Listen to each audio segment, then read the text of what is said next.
अल्लाह पैसे नहीं छीनता। आज हम लोग धोखे में, बहुत बड़ा धोखा है। जिसके पास पैसा खूब है, सर्विस मिल गई, चाहे जैसे आए, पैसा आए चाहे जैसे आए, चाहे जैसे आए, वो खुश है, हम पैसे वाले, खैरियत से। हमें क्या यार, सब ठीक है। अच्छा, अगर ठीक है, सजदों की तौफीक मिल रही है? नहीं। जुमा कुरान पढ़ने की तौफीक मिल रही है? नहीं। रमजान तो भाई कैसा ठीक मामला,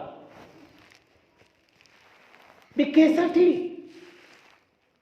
आदमी कहता है हादा मिन फजली रब्बी, तो लिख देता है कि ये मेरे रब का फजल है।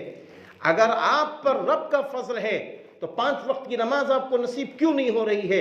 रब का फजल है, आपकी ज़बान में मिठास क्यों नहीं आ रही है? रब का फजल है, हमारा दिल मीठा क्यों नहीं बन रहा है? रब का फजल है, हमारे दिल से गुरूर क्यों नहीं निकल रहा है?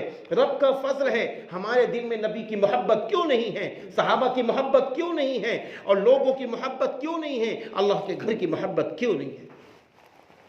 रब का फजल होगा, ये नेमतें मिलेंगी। आदमी को इतराना नहीं चाहिए कि मेरे पास सब कुछ है।